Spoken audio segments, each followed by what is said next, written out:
Ako si Joel, laking taytay. Kilala ako sa pangalang Bayot. Dati akong pusher.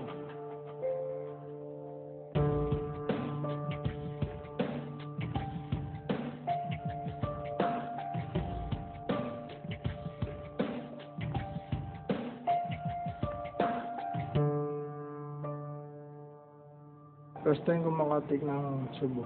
Grade 12 ako. Ako isip bata eh. Kala ko astig yung gumawa ng masama. Sumubsob naman ako. Sobrang napeko ng pag-aaral ko. Imbis na 4 na taon kong tatapusin. Naging 8. Walang taon ako sa high school. Kasi nangyayari, papasok ako. Expired. Wala nang amat. Nagsyabo ka ng gabi, puyat ka, wala akong tulog, sabay pasok. Kaya pagka yung teacher, konting nag-aaway kami, darap agad ako. Naawa ako sa nanay ko kasi nga, sobrang bait ng nanay ko.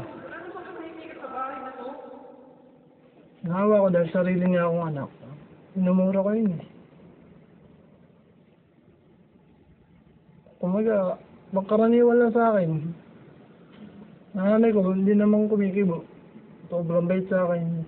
Hindi ako pinalo ng nanay ko kahit simula nung dati. Hindi ko naman pigilan na gano'n kasi lumaki rin gano'n. Pangat na background.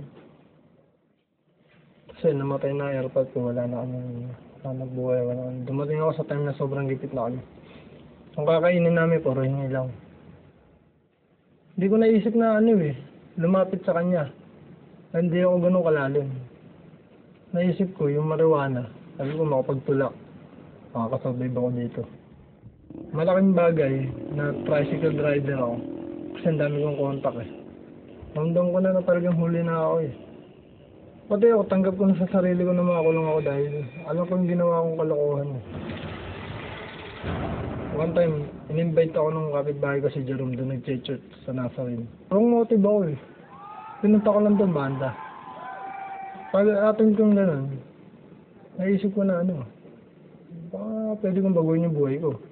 Naririnig ko yung istorya ni Jesus Christ. Nagtitrip sila. Kung gano'n niya ako kamahal.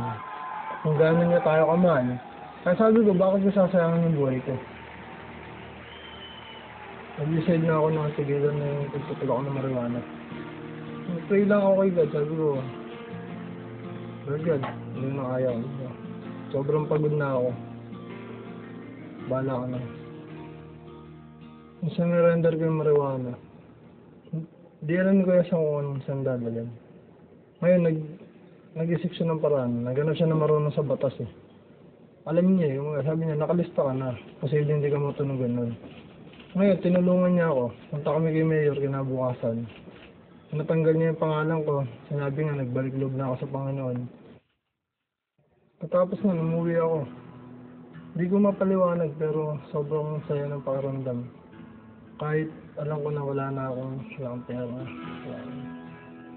Ngayon, nasa ministry ako, tumutugtog ako sa church. Tapos, araw-araw naroon ako kasi naniniwala ako sa sinabi ng mga youth pastor namin na hindi lang linggo. Hindi sapat yung linggo. Dapat araw-araw. Nag-worship ka sa kanila. Bala ko nun, hindi ako testimony, nahihiya ako eh. Pero naisip ko, nakakaya yung ginawa ko dahil mansama ng ginawa ko. Pero hindi naman yung testimony ko, yung testimony ko. Kung paano kung gano'ng kabuti kung paano siya kumira sa buhay ko. Linano ko lahat, gusto ko sama mama ko. Ito, first time ko nasabi sa lahat ng maraming tao. Sabi ko sa mama ko, mama, mahal na mahal kita. Ugali ko si dati. Pag kay God, baduy. Umaga, yung ako mapapano. Pero nung tinanggap ko siya talaga, nalaman ko kung ano yung totoo. Ito pala yung astig. Buhay ko lang na ibibigay ko sa kanya. Wala na ako yung kaya ibigay.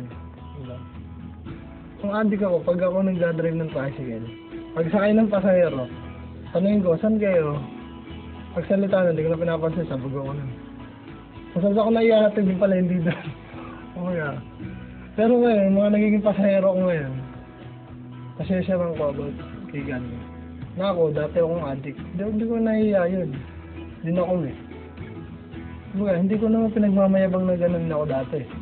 Sinasabi ko sa kanila, dati akong addict, ginagawa ko ng Panginoon. Gusto ko malaman mo, mahal ka ng Panginoon. Pusher pa rin. Kaso, pusher ng ano, pusher ni God. Hindi na ako pusher ng maniwala, pusher na ako ni Cristo. Pusher ako ng tao para mapalapit si Cristo. Dahil alam ko, yun yung buhay. Yun yung totoong tama. Yung sinasabi nilang tama sa droga. Hindi tama yun, mali yun. Ang totoong tama kay God.